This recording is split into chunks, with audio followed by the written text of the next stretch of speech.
super deluxe version. Perfect, that is perfect. Hey at Woodlanders, welcome to part 2 of one of the cheapest and simplest ways to make barbecue charcoal. So you've watched my first video about making the barrel, and you've done an initial burn to try and remove the paint and cleanse the inside of the barrel, which now means you're ready for your first proper burn. Hopefully by now you'll have managed to accumulate a whole load of timber ready for your charcoal burns. Anything from 1 inch, which is about that round, up to about 4 inch, which is about that round. That'd be perfect for making charcoal. With regard to your timber stack, you've got to make sure really that this has been seasoned so that the moisture content is somewhere close to what you would have for firewood, around about 18 to 20%. If you try and do a burn with timber that's too wet, not only will you be there for an awful long time because it has to get rid of the moisture first, you'll also sacrifice a lot of wood. Dried timber can have its own sort of hollow sound, so it sort of has a little bit of a ring to it. You can hear that. Whereas something that I know is definitely not seasoned, it has a very much more of a thud sound to it, quite a dense low sound. If you really want to test it, I recommend a little moisture meter. I got one from Amazon, I think they're about £20. And it's just a 2-prong thing. You stick it in, you tend to do it in the end grain, and it gives you a moisture content, and you want it about 20%. I'll leave a link in for that. This is the wood I use for charcoal conversion. That's a piece of oak. That's a piece of oak. I tend to use hazel, but sometimes it can be whatever offcuts I've got. That's about 3-inch diameter. That's about 1.5 inch diameter. That's quite a short length. That's about 6 or 7 inches long. I don't tend to cut them that short. I usually cut them about 12 inches long, which is about 30 centimetres. You could have them a little bit longer. If you have them too long, so let's say you're going to go for the full length of the barrel, you'll find that you get a lot of what I call brown ends, which is a partly charred piece of wood, and the brown ends end up at the end. It takes a lot longer for the wood to convert into charcoal, simply because in a long length of timber, moisture tends to come out of the end grain, and that's where all the fizzing and water moisture comes out. If you've got a long length, you've got all that moisture in that long length, and it's only got 2 ends to come out of. Whereas if you've got shorter lengths, they've got more ends for the water to come out of, which makes the whole process faster, which is the same basic principle for firewood, drying firewood. Once you've got your fire going, then you're ready for the next stage. The key to any fire really is just patience, gently adding the sticks as you go, just so you get a nice hot bottom. Now that the fire's going, albeit only small at the bottom, I will just, in the initial stages, just gently add a few more bits of wood, just to keep the fire nice at the bottom. And what I'll do now is leave it a fair few minutes. I'll make sure that they start really to catch, and gradually the fire will spread across the whole width of the barrel, but that can take anything up to an hour plus for that to happen, and then we'll go on to the next stage. So just very gradually I've been filling up the barrel, and we've managed to get almost the fire to both ends. Some of the wood started to go white. That's at the point where you want to start adding more fuel. So the top end up here, I might be able to leave that for another 5 minutes or more, but this bit down here where it's white, that's where you want to start adding more timber. And you'll add it, not fill it right to the top of the barrel, but you'll add maybe just enough to kind of cover the coals that are there, and then you'll leave it again till it starts to go white again. You'll notice there I've just put in some more timbers on the top. I'll let that just settle for another 15 or 20 minutes, check it again, just to see how the fire is working its way up. And that is basically the principle. is you allow that new layer to start burning its way up again. And what happens then is you put another layer on top and you let that burn down till it starts getting white again, the white ash. And then you add another layer and let that burn down again. Now at this point you're probably thinking, I know, I can skip the rest of this video because I'm an expert now. But I'll share with you some other details about this particular burn. Things like how much wood you use and how much charcoal you can actually get out of it. And then right at the end of the video we'll expose the made charcoal in the barrel. You might just be able to see there's flare-ups on that. So that's where the gases that come out of the timber is volatile. As it gets hot, the gases come out and that they swirl around in that chamber inside then, and then they just sort of flare up. So you have to watch your eyebrows because it's can be a bit unpredictable. Any second now, the gases will reignite. There you go. Nearly took my eyebrows off as well. Did it take yours off? If you're serious about making charcoal using this barrel method, these can put out quite a bit of smoke, and sometimes the smoke can be quite, kind of gets to your throat, makes your eyes sting. It's that sort of smoke. So give yourself plenty of space. If you've got neighbours nearby, either tell them to pull the washing in or just don't do it near any neighbours, because you will annoy them. We're fortunate here, we've got wide open woodland. Was that you?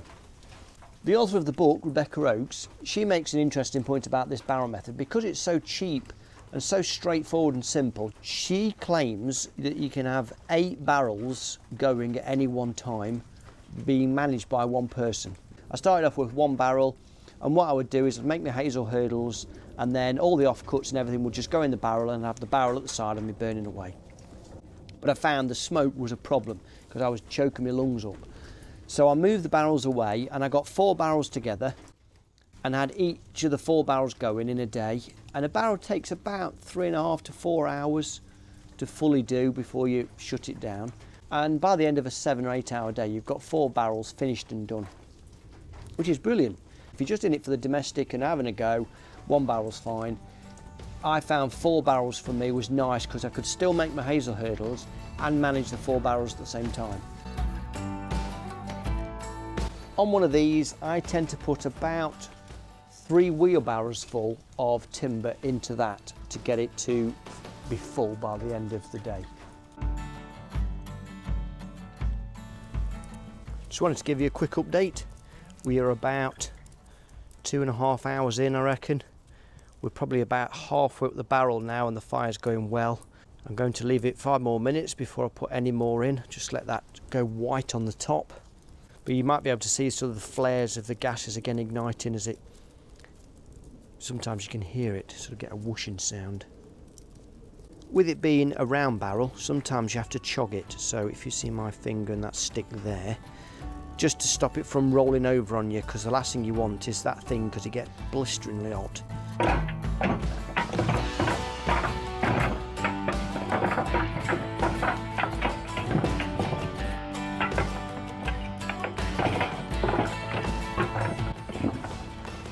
I've just topped up with the last of some branch loggings I've got on a pallet next to it, so I've put them in. That's going to be my last load up for today. I'm going to leave that now just so it starts to get the white embers again on top, which shouldn't be long, maybe half an hour, and then I'll show you what to do next to shut it down.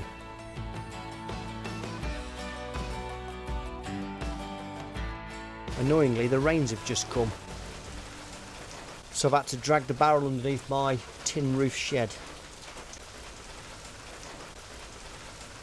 We are just about ready, I think. What I'm going to do, because it's so dark, and that is hugely disappointing because I didn't want a dark video because, well, you can't really see what I'm doing. I've got my mobile phone set up here, hoping you can see that divot I've got in the ground. That's what I use for my other charcoal barrels, and all it is, it's just a channel cut in the ground with a bit of the soil turned up at the edges, because you just don't want air getting into the barrel once you've rolled it over. So what I'm going to do is I'm going to drag the barrel from there to there and roll it over into that, and then just earth up the soil around the edge of the barrel just to make sure that air doesn't get in. For this job I've got welder's gauntlets because otherwise you're going to burn your little done is, so flip that shut. You'll probably notice straight away that the fire pretty much dies down. Just starved it of oxygen. Smoke in my eyes. Lid shut. There we go. Tamp your soil in so that it gets up nice and tight around the barrel to stop the air getting in. What you do now is simply leave that overnight. Come back to it in the morning and we will see what charcoal we have got.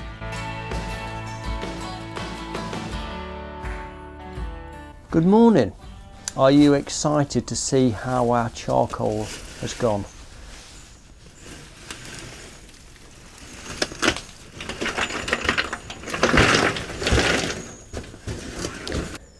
Okay, the big reveal. I've not opened this prior to this, so I have no idea. You and me are looking at this for the first time. We've got our charcoal. Look at that. That's amazing. You see that? It's superb, isn't it, that? Should we do a crack? Perfect. That is perfect charcoal, that is. I am well impressed with that. Even though I've done this hundreds of times before, that is just epic. You've got to love homemade charcoal. So you got this far and you've produced yourself some incredible charcoal. Next job is to scoop out your contents of your barrel, and you've got to sieve it. I tend to sieve down to about 10mm or about ½ an inch. Some people use 12mm. That's a fairly good guide. When I was using this method before, I had a trommel, like a big sort of round thing I made out of some parts I had, and I had that down to ½ inch. And we put the charcoal in one end and spin this trommel wheel thing, and it would all come out the other end, all sieved and graded. The reason you've got to grade it is because you want the tiny little fines that you get with this method, and you also got ash that you want to try and sieve out. Now, if you're doing it for your home use, you might not need to worry about that, but if you want to try and sell your charcoal, it's best to get as good quality as you can. I used to have myself a sieve that I made, only I can't seem to put my hands on it. So I've got this old sieve. This is an old brass sieve, and this one's got holes in, but they're about 4mm holes, which really isn't ideal. You're noticing that, look? It's got quite a lot of small dusty stuff in there, and that's stuff that you don't really want to pop in your bags. These are the bags I use. These are the National Coppice Federation bags, which is just on there.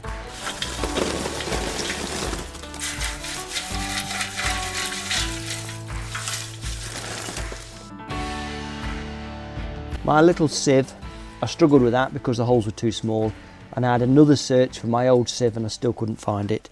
So I resurrected my old trommel screen, cracked on, and just got the whole lot sieved and graded through that, which is ½ inch screen. Verdict, we have 3 full bags of barbecue grade charcoal. Some of the product is quite small. I'm used to doing it in a charcoal retort, so you sort of get used to the product then. Some of these are quite small little twigs. We've got some half decent bits there, look. Some of the larger logs that I put in, I think have shattered and broke up into smaller pieces. But that is all perfectly usable charcoal. Brilliant stuff. I mentioned earlier in the video about brown ends. This barrel only had 2 brown ends, that's these 2 here. You'll see they're sort of brown on the ends, and that's why they call them brown ends. Oh, awesome. But these are partly charred, so if I go to break it, that won't break at all. All is not lost. These are now kiln dried pieces of wood, so you can use them on your next burn.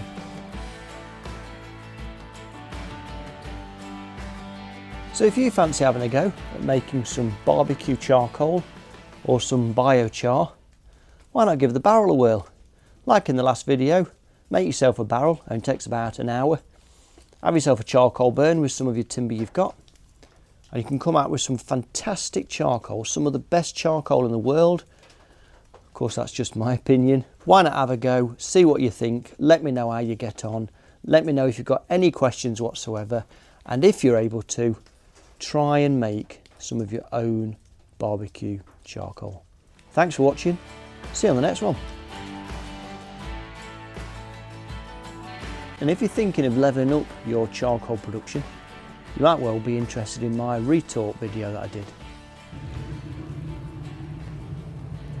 Just a little postscript at the end, because one of the challenges with this particular method is when you roll it over, unless you've got some sort of catch mechanism to hold the lid shut, you find that sometimes the charcoal tries to spew out of it, and then you get in a bit of a mess. Anyway, I came up with a cunning plan last time I made these, and I got a piece of angle iron, and I bolt a piece of angle iron just below that there. You bolt that on there. Handy tip, if you leave them just a little bit too long, you can actually drag the barrels out round a whole lot easier. It creates two handles on the end. So what, with your angle line there like that, and with another one across there like that, when it comes to turning a barrel over, you don't actually need to. All you need to do is shut your lid, so the angle line will be there like that. Shut your lid, and then this angle line then provides a means to hold soil back. So what I used to do is get some sort of dampish soil and just fill this area with dampish soil just to stop the air escaping from these gaps. The soil doesn't really drop down into these gaps at all, and as long as you cover all the ends, and that's why I don't tend to cut right to the end of the barrel, because if you want to do that, you want the soil just so it hangs on the end. In fact, you could come another inch or two this way with it, and then you find yourself, you can have almost a level surface which stops any air getting inside, and you haven't got to worry about turning the barrel over. And then there's another alternative after that. If you don't want yourself a hinge lid and you've got two barrels, cut yourself the letterbox shape, but cut it about an inch bigger all the way around, so you don't have a hinge lid. You used to have an open top like that. The lid part then is slightly bigger. You have your two pieces of angle iron. When you're ready to shut down, pop your lid on, which overlaps all of these edges then, and then if it does happen to rain overnight, it sheds the water off and you don't get water inside your barrel.